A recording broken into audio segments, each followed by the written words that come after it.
Welcome to the Dovcast. Chaim Weitzner here with Rabbi Russak. Now, last week Rabbi Russak interviewed Rabbi Shrage Feish Herzog. And he took some videos of the interview, different questions of Yayin Nesach, pasteurization, Mevushal, things like that. I'm here to ask Rabbi Russak an introduction. Who is Rabbi Herzog? How is he affiliated with Kedem and Herzog Wines, and why he's important, and then we'll put the clips after this introduction. Okay. Chaim, last we met was in the wine store, and we did then they were learning Avodah Zarah, Yayin Nesach. So we kind of did a overview of the world of kashrus today with wine, and we were discussing the concept of Yayin Mevushal takes off Yayin Nesach. Once you do Yayin Mevushal, it takes off the chashivas of the wine, and now you don't have to worry problems of leaving it open and non-Jews touching it. Once it's mevushal, it's no longer considered wine, kind of. It's wine. It doesn't have the gzeira of yayin stam, and we don't have to be aware of all the halachas when it comes to yayin stam. So we want to get it mevushal. The companies want to get it mevushal in order to be able to use it as simcha and not have to worry of all the halachas. So we did discuss about mevushal. What makes it mevushal? At what point? What temperature? Right. And we found then the OU brought a whole discussion, a machlekes actually, the American Paiskim versus the Eretz Yisrael Paiskim. Mm-hmm. It was in the Ramesha and the Tzelem Arav in America were more Mekel, and in Eretz Yisrael, Rabbi Shlomo Zalman and Rabbi Yashiv were more Machmer. And what ended up being was that there's a process of pasteurization. As we look, things are pasteurized to get you want to get it different, what do you call it? Bacteria germs, whatever it is. You get the bacteria and germs out of the wine. So normal process is to pasteurize, and you don't want to do it too strong because it'll ruin the taste of wine. Mm-hmm. So they come up with a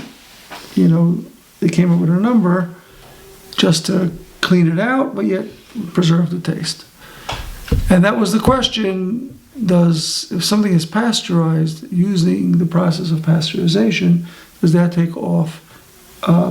Does that turn into Yayin Mevushal? Mm-hmm. And what ended up being was that Moshe said it was going to be like 165 to 175. The Tzelem Arav held I think 190 to 195. This is degrees Fahrenheit.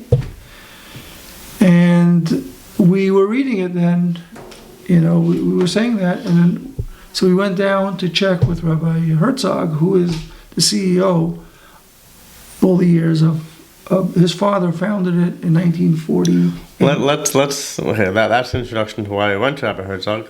But who is Rabbi Herzog? His father founded Kedem Wines. Right. So the biggest wine company in America that's producing grape juice, wine, importing wine from all different countries is the Herzog Company. Jewish or non-Jewish? No, Jewish wine. When you're saying, we're talking about the Jewish wine market. Jewish wine market. The biggest one is kosher wine market. Right. The biggest one is Kedem. Also known as Herzog, and I think the Royal Wines. Their import company has a name, Royal, and I think on the Royal Wines. Okay. And it all started in 1948. Started with Mr. Herzog, Senior, who, when I spoke to, was his father founded it, mm-hmm. and he took it to the next level. And his children today are taking it even to the next level. They opened Herzog Winery in California. they're all over the world bringing in wines from France, Italy, the Moscatos, the Asti, and they've brought it to not So just Bartanura and Rambam are also they're Herzog Wines? distributed under Herzog, yes. distributed under. Okay. Yes. So, and they use different names, and for different images and different, some things they're just the distributors of. Some they're more involved with. Kendover is also Kedem, I think, right? So I don't know all the different. You don't know. You know a lot. You don't know everything. Okay, Yeah. fine.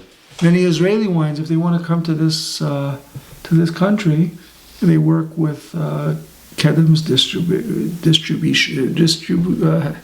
distributors or distribution. Mm-hmm. Again, they're working with Kedem Distributors.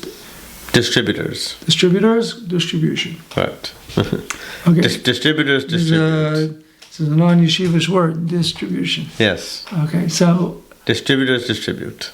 so they're working with Kedem to bring it here. So they're very big.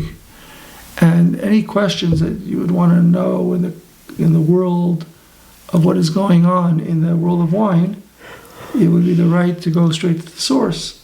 Mm-hmm.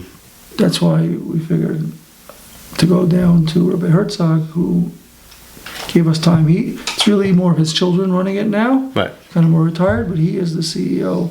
He's still the CEO. Unofficially, but it's Okay. his company, and his kids are branching it out. His kids run it. Are running it now. Yeah.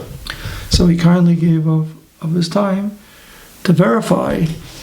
I felt that we're giving out to the world what Mevushal is. You can read it. There's nothing better to get it straight from the source. Right.